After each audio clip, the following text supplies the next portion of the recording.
People are lighting up all over the country. They call it the green rush.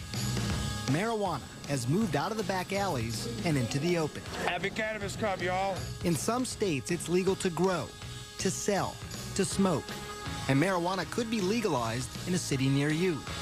So easy to get, and many think so harmless. But when the smoke clears, is marijuana bad for you? Or could pot actually be good for you? Marijuana is better than all those pills for you in terms of treating? Yeah. I travel the world for answers. What does marijuana do to you? What does it do to your kids? A special investigation. Weed.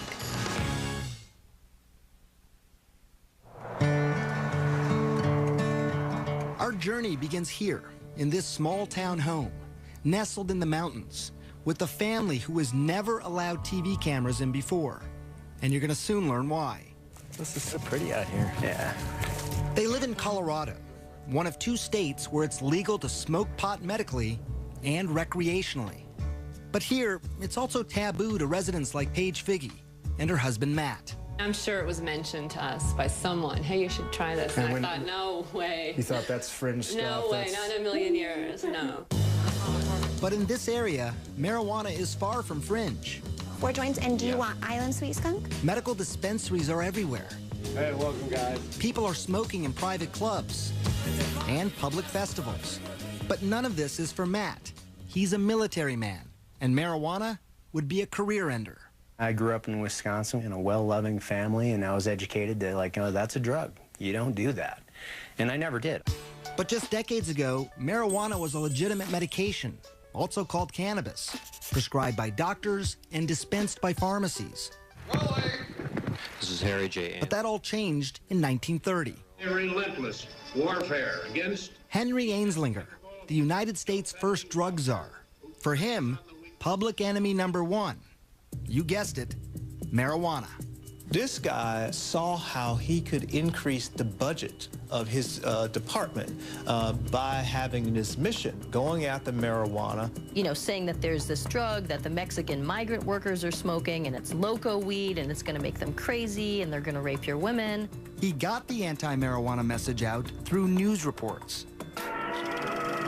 And then came this. It is convinced that he is hopelessly and incurably insane. The film, Reefer Madness, portraying the users of marijuana as unproductive, crazed. People are still afraid of what pot can do to them. In many ways, to have defined our attitudes now for 70 years. Yeah. Marijuana then became illegal in 1937. And by 1970, it was a Schedule I controlled substance. The government was saying it had no medicinal value and had a high potential for abuse. All reasons why the Figgies stayed away from marijuana. Until this. And this might be hard for some of you to watch. It's okay, baby. This is their daughter, Charlotte, having a seizure. We just thought it was just one random febrile seizure. Nothing to really do, Right. no medications. It's a fluke. Right. A fluke made sense.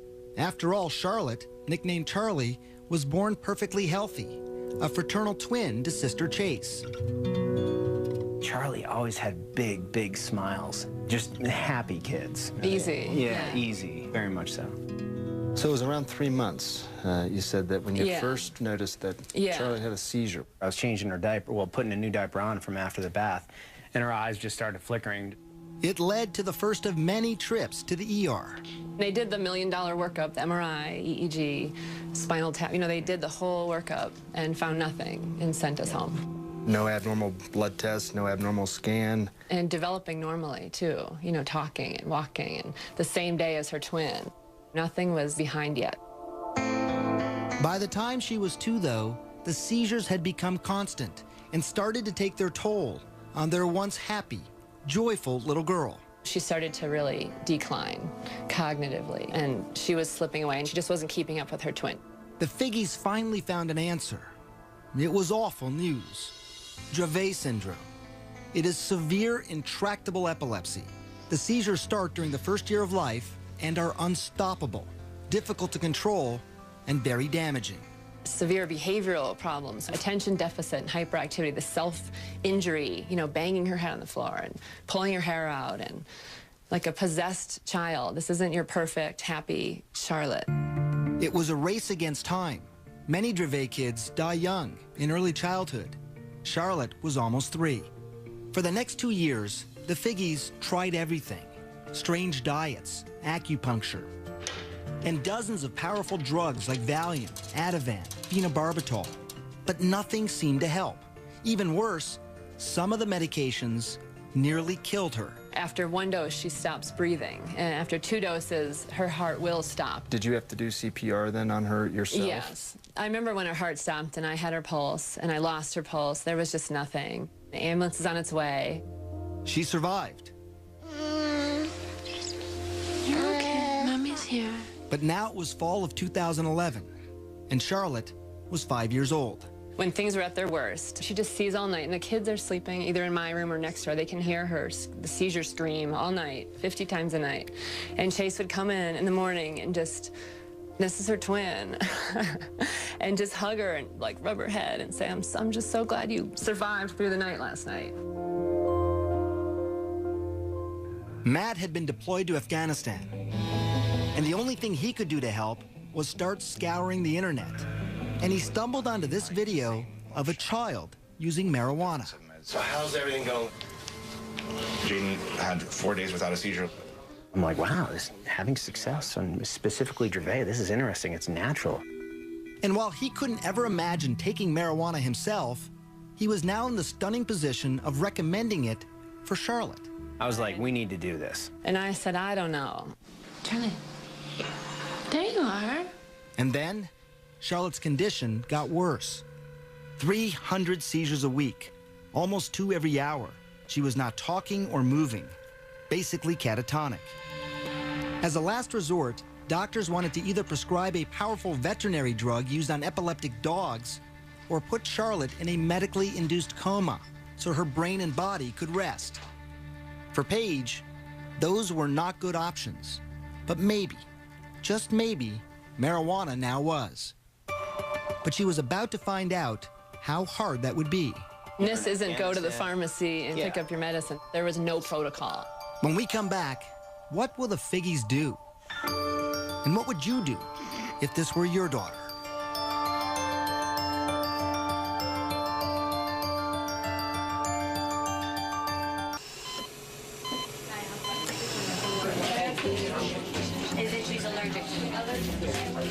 I had resigned myself. I don't think she's gonna survive this. We've seen her flatline in the hospital. We've said goodbye. You're listening to Matt and Paige Figgy describe their own daughter. What would you do if this were your child? Charlotte Figgy had an extreme form of epilepsy. Her body was so frail that any seizure could kill her. With no traditional treatment left to try and the clock ticking away, her parents decided to try marijuana. Charlotte was just 5 years old. You need a card in order to be able to get the cannabis from a pharmacy. Doctors have to prescribe it. You need 2 doctors in Colorado to get the card for a juvenile or a child. It was hard. We were the first young child, and they said no. Everyone said no, no, no, no, no. Certainly her age played a role in my hesitance. Dr. Alan Shackelford is a Harvard-trained physician. He's also among a handful of doctors in Colorado who give prescriptions for medical marijuana. From the moment Charlotte entered his office, he knew she was in trouble. While he was just examining her, she had 2 seizures. She'd failed everything. There were no more options for her. Everything had been tried, except cannabis. Here's how scientists think it might work. Marijuana is made up of 2 ingredients. THC, that's the psychoactive part that makes you high, and CBD, also called cannabidiol. It's the CBD that scientists think modulates electrical and chemical activity to help quiet the excessive activity in the brain that causes seizures. I've been telling my patients to cut. Dr. Julie Holland is the editor of the Pot Book, a complete guide to cannabis. For a long time, the work on cannabis and epilepsy was sort of inconclusive. Maybe it works, maybe it doesn't. They couldn't quite figure it out. And it's only when they really started separating THC from CBD that they saw, you know, definitively, yes, CBD seems to really stop seizures. So the Figgies needed to find something that was rare, a strain of marijuana that was low in THC. Of course, they didn't want Charlotte getting stoned, but also high in CBD to treat her seizures. And that wouldn't be easy. Dispensaries and growers, they make their money off strains that are high in THC. I'm Joel. I'm Josh. No one knows that better than the Stanley brothers. Their family business is pot. And if you look at these clean-cut guys and what you see surprises you, don't worry. They've heard it all before. When we round the corner, they're like, oh, wait a second. You know, did you finish high school? They all not only finished high school, but also college, and in some cases, graduate school. Now, they are some of Colorado's biggest growers and dispensary owners. They produce up to 600 pounds of medical marijuana a year, and much of that marijuana is high in THC. But here, on their remote farm at this undisclosed location in the mountains, It takes a lot of plants. We're allowed to grow 6 per patient. they have been growing something different, something they call revolutionary. So Greenhouse 1. Greenhouse 1, yes. Welcome to it. Welcome to paradise. Behind closed doors and under tight security, we enter what the Stanleys call the Garden of Eden. There's nothing like this in the world. This plant's 21% CBD and less than 1% THC. It took years of crossbreeding plants to get to this point. Instead of breeding up the THC, we've bred down the THC and bred up the CBD. And people said, you're crazy. You know, who's going to smoke that? So why grow it then? Well, the Stanleys also believed in CBD's potential to treat many diseases. And they had seen it change lives before. I always have 2 strains. Meet 19-year-old Chaz Moore. He uses many different strains of marijuana, many of them high in CBD, to treat his rare disorder of the diaphragm. My abs will, like, lock up. That's why he's talking this way, almost speaking in hiccups, like he can't catch his breath. It's called myoclonus diaphragmatic flutter. This fluttering here, it's annoying, but it becomes painful pretty quickly, I imagine. Yeah, after like 15, 20 minutes, this is where I can like start to really feel it. He's about to show me how the marijuana works. He's been convulsing now for 7 minutes. How quickly do you expect this to work? Within like the first 5 minutes.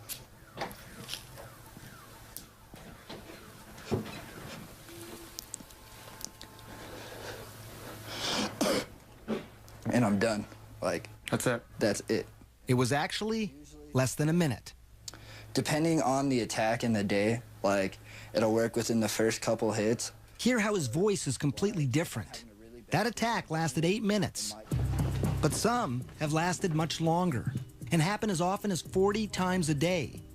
And like Charlotte, he had tried so many things before. By 16, Chaz was taking these powerful, addictive, potentially deadly narcotics and muscle relaxants daily, like Valium and morphine. It would be safe to say that that marijuana, what you have in your hand there, is better than all those pills for you in terms of treating what's going on? Yeah, I'm not zombified. I've had 16, 17 attacks today, and I'm still sitting up talking to you. My first attack on all these, I'd be in the hospital. I'm a firm believer that marijuana has actually saved my son's life. Chaz's father, Sean. His quality of life now is 1,000 times better than what it was when he was on the pharmaceuticals. A quality of life that Paige Figge desperately wanted for her daughter, Charlotte. But she still had one hurdle to cross, convincing dispensary owners like the Stanleys to sell marijuana to a 5-year-old little girl. When Charlotte's mother called my brother Joel, the brothers had a meeting. We said, tell us about this patient. She's 5 years old, he said. And we said, oh, no, we can't do that. Why? It was the fear of the unknown. Charlotte was the youngest patient at the time wanting marijuana. Would it be too much for her? Or would it change her life forever? We'll find that out later. But first, learn more about what marijuana does to your kid's brain, and yours as well.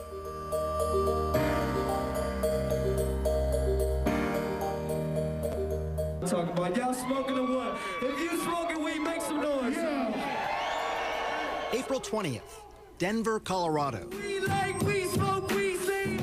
Woo. Tens of thousands from around the country and the world lighting up legally. Happy Cannabis Cup, y'all. For some, it's a lifestyle. For others, it's a lifeline. We're working with the Lupus Foundation and rheumatoid arthritis. But for all of them, I wonder, what was it doing to their brains? Some of my patients call me pot doc. Your patients call you pot doc? Well, they never meet anybody who's as interested in hearing about their marijuana use as I am. Dr. Stacy Gruber is serious about pot. I want you to name the color and not to read it. Okay. I met her in her labs at McLean Hospital near Boston. She's using high-tech imaging to see what happens in the brain when you smoke. When you first smoke, that is, you light up a joint, a spliff, a blunt, receptors, which are throughout the brain, respond. And these areas of the brain are responsible for things like pleasure, memory, learning, sensation, sense of time and space, coordination, movement, appetite, and other drives, shall we say. So it's sort of an all-over impact, right? So reward, pleasure, hunger. You have this overall feeling of well-being, they say. That all sounds pretty good. Right. It does sound pretty good. And it's not just feeling good, but there's this phenomenon reported by many smokers over the years, especially famous artists, the ability to be more creative. When you feel that high, there's sort of a release of dopamine, and your brain sort of has the ability now to perceive things slightly differently from the way you might have if you hadn't been smoking pot. What you really see is this reduction in inhibitory function. Welcome, Dr. Gupta. Pretty spectacular. Less inhibition. That's something that painter Amir says helps him be more creative. A successful artist, his canvases sell for up to $25,000. It's my favorite way to work. Using marijuana. Yeah. He's been painting for 14 years, smoking for even longer. He says it makes him feel more relaxed, but most importantly for him, he says it makes him less critical of his own work. Stop worrying so much about this and that, and just sort of looking and being as present as possible. Amir does caution that it's a delicate balance for him. It would make me very apprehensive, as maybe a little paranoid, just too analytical. You can get paranoid, you can have disorganized thinking, you get disoriented. It can be uncomfortable, it can lead to panic attacks or anxiety attacks in people. How do you know when you've done too much? Simple tasks become very frustrating, like mixing paint, and then just sort of get into this state of duh, you know?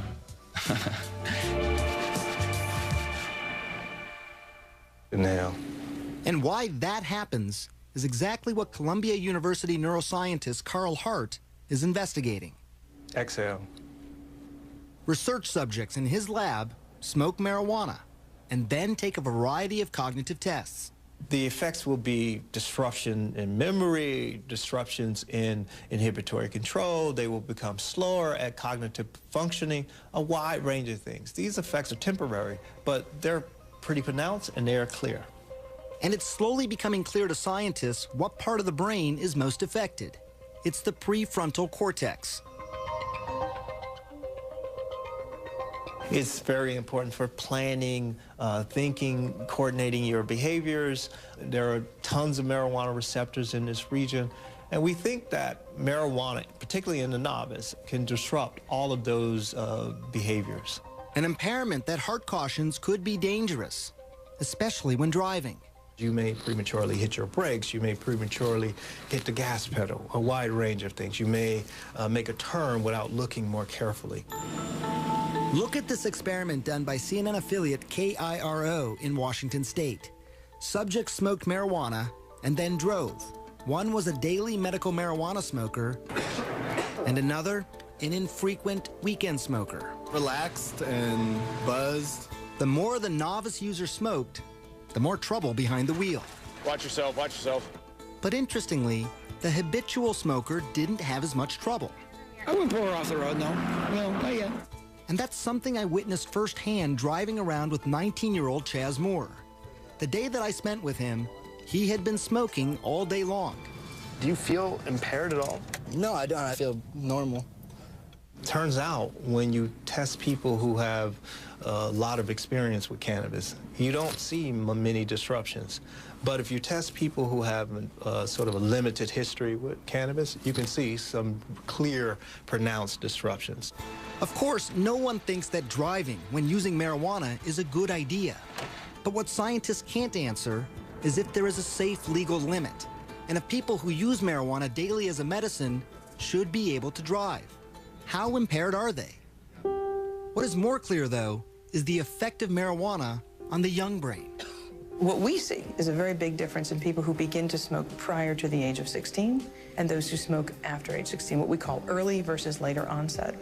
Gruber's brain scans show that the white matter, those are the highways that help the brain communicate from one point to another, are impaired in those who start smoking early. Maybe there's underlying white matter connectivity differences. That's your concern, it sounds like, that those highways, those white matter highways, are just more disrupted in people who start smoking early. That's what we see.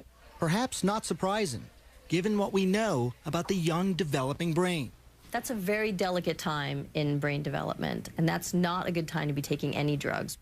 Preliminary research shows that early onset smokers are slower at tasks, have lower IQs later in life, higher risk of strokes, and increased incidence of psychotic disorders. And while these studies are not conclusive, some scientists are still concerned because in 2012, 35% of high school seniors lit up. And that could mean a generation of kids with damaged brains.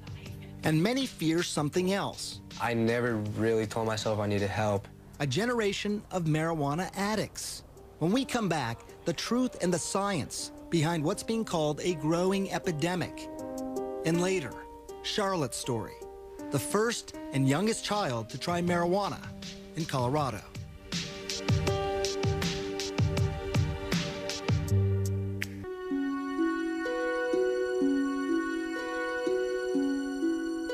This was the day Chaz Moore almost died. Pumped full of drugs like morphine, Dilaudid, Valium, to quiet a non-stop 48-hour attack. I thought I was going to overdose, and yeah, it was pretty bad. At his bedside, his father Sean watched his son go from being catatonic to what he calls high as a kite. How high are you on the morphine? I'm not high. I've watched friends of mine die from taking the same drugs that he took. You see, Sean was a drug addict, and he had struggled for decades to get clean. It was scary. It was really important for him not to take these drugs if he could avoid them. If he could avoid them. I know how addictive they are. I've seen it. It scared the hell out of me. But Sean is not scared of marijuana, and neither is Chaz. This right here, I don't get sick off of it. I can't overdose. And Chaz is right about that. While there are fatal, accidental prescription medicine overdoses every 19 minutes in this country, there are virtually no reports of fatal marijuana overdoses. And it's perhaps one of the biggest reasons most people think pot is safe. In fact, a new study of children showed that by high school, only 1 in 5 think marijuana is harmful. That's the lowest number in more than 2 decades. And it's something we heard over and over as we traveled around the country. Not really that harmful. It has a lot of benefits. Not really too concerned about it. I think it's safe if you're a safe person. Probiotics are But the experts we spoke to said there is more to the story. There are people who compulsively smoke, who want to stop smoking, but they can't stop smoking. In fact, 9% of marijuana users will become dependent. Now, that's not as high as other drugs, like heroin. 23% of users become addicted, or 17% with cocaine, or 15% with alcohol. But it's still approximately 1 out of every 11 marijuana smokers. There's no longer any scientific debate that marijuana is not just psychologically addictive, but also physically addictive. So give me an update. How you doing? Dr. Christian Thurstone runs one of Colorado's largest youth substance abuse treatment clinics. The number of marijuana addicts he treats has tripled in the last 3 years alone. Literally, I cried about it. Marijuana is #1 on their list of priorities. They have dropped out of life. Back in the day, I wouldn't feel like my day has really started if I didn't get high. Joel Vargas started smoking when he was just 13. By 15, he was smoking more than a dozen times a day. He stopped skateboarding. He even dropped out of school. I like getting high. I need to get high because my brain is telling me. Adolescents, starting at about age 13, have a pretty mature brain reward center, so they can experience rewards and pleasures the same way adults can. But the problem with that is that their prefrontal cortex, which helps people think ahead, control their impulses, that's not fully developed until age 24. That explains why adolescents are much more vulnerable. There's something else that addiction experts believe is likely happening in the brain. When you smoke pot, the feel-good chemicals that make up marijuana, called cannabinoids, remember them? They cause your brain to stop producing its own natural cannabinoids. When you stop smoking, you have no feel-good cannabinoids of your own. Until your body kickstarts production, you feel lousy. So many people smoke again to feel better. And today's marijuana could be more addictive. It has more of the psychoactive ingredient THC than ever before. Brain researcher Dr. Nora Volkov. If you smoke a very potent marijuana, the 9-THC content is going to go very fast into your brain at relatively high concentrations, and then that increases its rewarding effects and its likelihood of transition into addiction. So how much stronger is it? You see the barbed wire, obviously, on the fences. Well, I traveled to Mississippi, where marijuana is illegal. But here, on the campus of one of the country's oldest universities, Ole Miss, a huge stash of marijuana is under lock and key. This is our vault. This is some pretty tight security. I mean, look at this door. Mahmoud El Soli runs what's called the Marijuana Potency Project. What's the potency of this? This is about 8%. For 3 decades now, his team has analyzed weed confiscated from drug busts. This is 36% THC. You can smell it. It has a good aromatic, smell. How much does this worry you? 36% THC, confiscated. Very, very dangerous material. For someone that is not experienced in marijuana smoking, take some of this and they're gonna go into the negative effects of the high amounts of THC, the psychosis, the irritation, the irritability, the paranoia, and all of this. And while not all the plants are this high, there's no question he's seen a trend. In 1972, the average potency was less than 1% THC. Now, it's nearly 13%. Are people becoming more obsessed with high THC marijuana? I think so. They start out with a 0.5% or 1%, and they get a good high. And then as they continue to use that, it doesn't give them the same high anymore, so they seek either smoking more or higher potency material. It happened to Joel Vargas. After a couple of years of smoking daily, Joel eventually ended up in rehab, where he faced mild withdrawal symptoms like irritability, insomnia, nausea. It certainly isn't anything nearly as dangerous as abrupt discontinuation of alcohol. You know, for somebody like Joel, going into rehab is really about learning new behaviors, more than it is about sort of treating the physiological dependence or tolerance or withdrawal issues. Joel's been clean now for 6 months, but these kinds of risks, they don't scare off Charlotte Figge's parents. People ask us that a lot, like, how did you make that decision? It wasn't a decision. It wasn't a decision. It was the next viable option. And some would say a radical option, marijuana for a 5-year-old. But it was an option they hoped would change her life forever. Baby. When we come back, Matt and Paige Figge finally give their Charlotte marijuana. The results are shocking.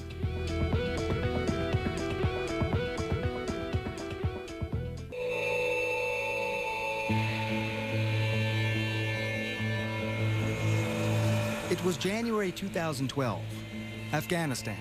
About 7,000 miles away from his family in Colorado, Matt Figge received this video from his wife, Paige. It's horrible seeing these videos when I'm deployed.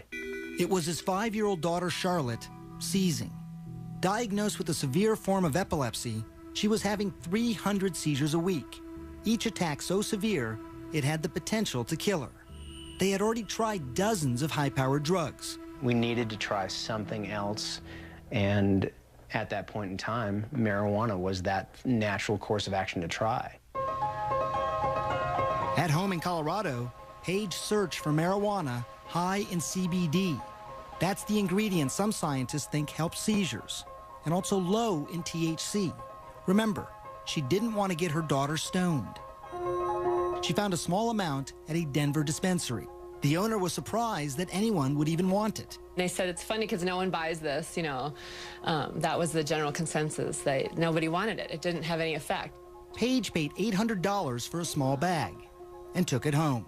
I had a friend that was starting a business on making medicine. And I said, can you help me extract the medicine from this bag of marijuana?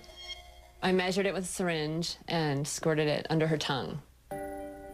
It was exciting and very nerve-wracking. Holding Charlotte in her arms, Paige waited. An hour ticked by, and then another, and then another. She didn't have a seizure that day. And then she didn't have a seizure that night. Did you sit there and look at your watch? And... Right, I thought, this is crazy. And then she didn't have one the next day. And then the next day. And I thought, she would have had 100 by now. And I just thought, this is insane. I remember how happy Paige was. Like, it's really working. I can't believe it. Yeah, that was pretty amazing to hear. It had worked. But in just a couple of weeks, the excitement was overshadowed by panic.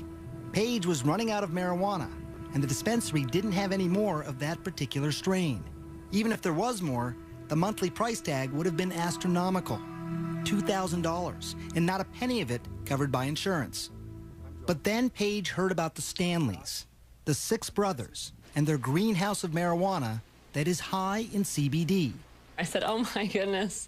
He says, I don't know what to do with it. We're trying new things with it, but no one wants it. It's not sellable. I said, just don't touch that, because we need that plant. At first, they didn't want to take the risk of giving marijuana to such a young child. But then they met her. Tell me about the first time you met Matt, Paige, and Charlotte. I'm gonna get you misty-eyed. Yeah, you get all of us crying when we start talking about that little girl. The Figgies had hit the jackpot, a steady supply of high CBD marijuana, and they only had to pay what they could afford. People have called us the Robin Hoods of marijuana. They say that we sell pot so that we can take care of the kids and the truly less fortunate. Charlotte was the first of those kids. Late spring 2012, she tried the Stanley Special Marijuana, and again, it worked. I can't tell you what that means to us. Get you a dozen in a little bit. If it doesn't get you, something's wrong with you. She lived her life in a catatonic state. Now her parents get to meet her for the first time. What a revelation. Yeah, kitty. The child who had had 300 seizures a week was now down to just 1 every 7 days.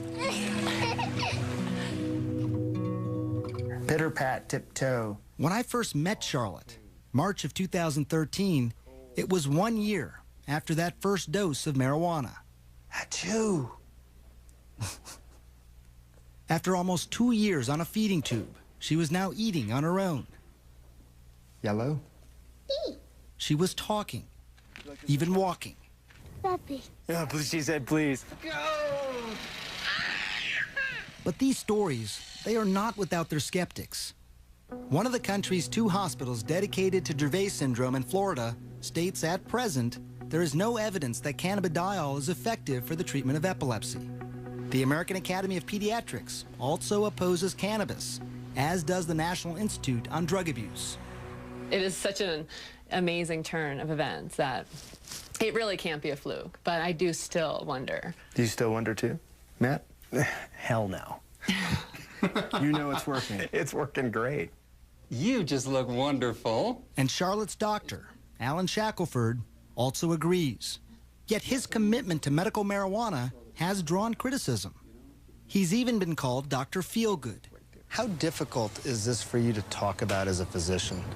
We are typically conservative as a profession and probably as individuals. We want more proof, and cannabis doesn't have that. And it's why he has traveled the world to look for researchers who might have the answers. And that took him to the place many call the medical marijuana research capital. Israel. It might surprise you, but actually research into cannabis and epilepsy started here in the 1970s, with studies that showed it could reduce convulsions in rats. Today, Shackelford is hoping to start clinical trials in humans there. We need to understand it well enough that they won't be reluctant to at least give it a thought, at least try it. And it's not just epilepsy, but researchers in Israel are studying a variety of illnesses. When we come back, what they're finding, up close, and an amazing look inside hospitals and nursing homes where patients are lighting up, courtesy of the Israeli government.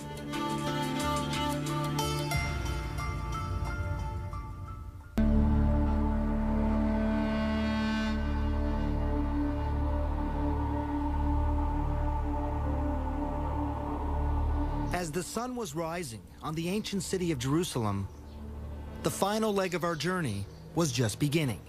There have been some great advances here, and I'm proud of that, obviously. Dr. Boaz Lev is with Israel's Ministry of Health. Here, they have pioneered marijuana research.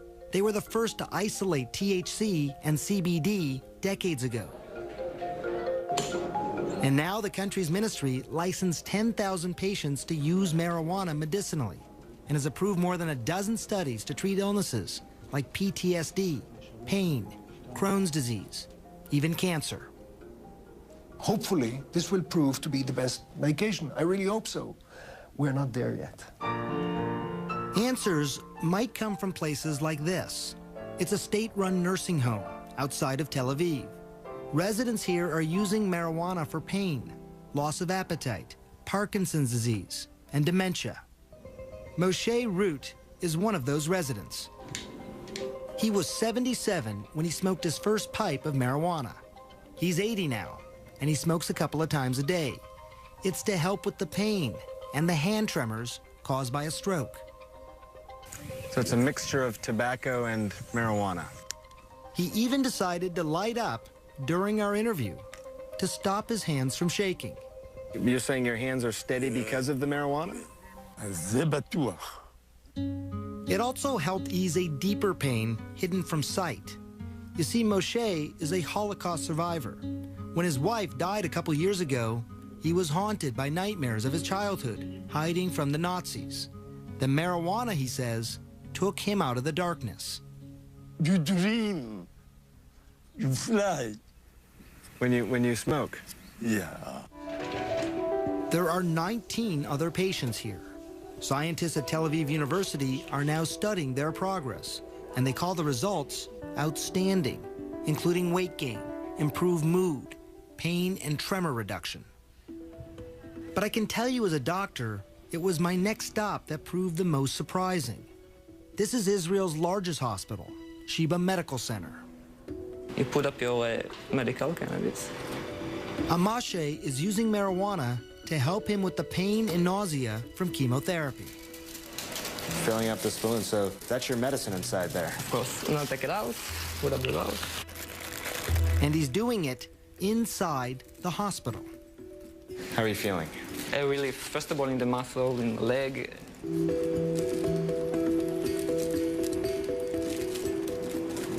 And you're not worried about any potential damage to your body? Not at all.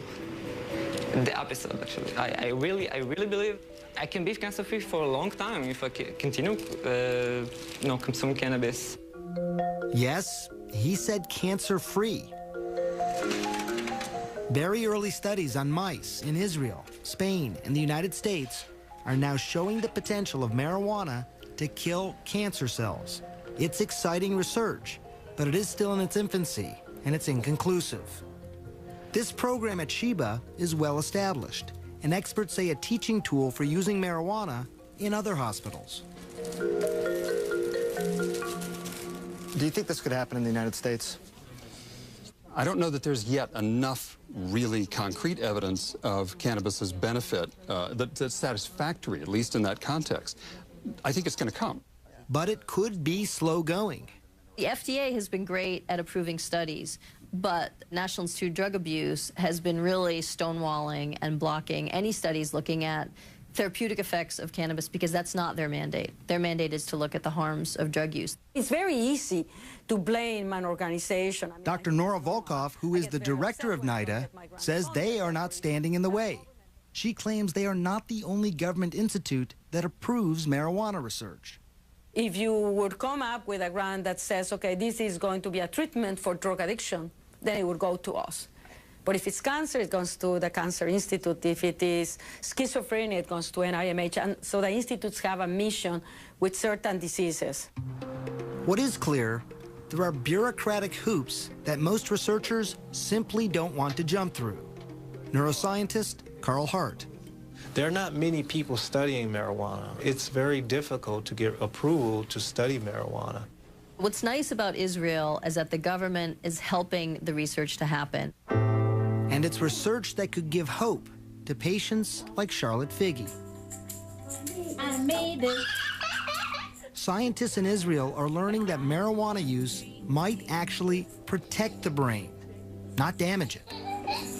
They've been able to show that it can decrease the amount of brain damage from head injuries in mice. To be able to give a medicine after the injury to reverse some of the damage, that's huge. I want to paint my nails. You want to paint your nails? I'll paint your nails. I literally see Charlotte's brain making connections that haven't been made in years. It's almost seeming to build her brain, where before it seemed broken. And while scientists are still at the very early stages of knowing if this is actually happening, I can tell you it was remarkable to see her progress. In the 3 months since we first met her, we saw a change. She was now talking more. Say puppy. Yeah. She's horseback riding. Good girl. She even rides a bike on her own. And the special strain made for Charlotte is now named for her. It's Charlotte's Web. It is Charlotte's plant. It's Charlotte's plant. Not anymore. Now it's for all the children. More than 41 children are using Charlotte's Web here in Colorado. All of them are reporting significant seizure reduction. And there are dozens more on a wait list, hoping, praying that a plant could change their lives, just like it did for Charlotte. I'm gonna get you. You both seem very at peace. I'm very at peace, yeah. Very peaceful. We've been given a great life. You know, it's unfortunate that Charlie has this Dravet syndrome, but thank God we've got something now that's working. She's doing so great today.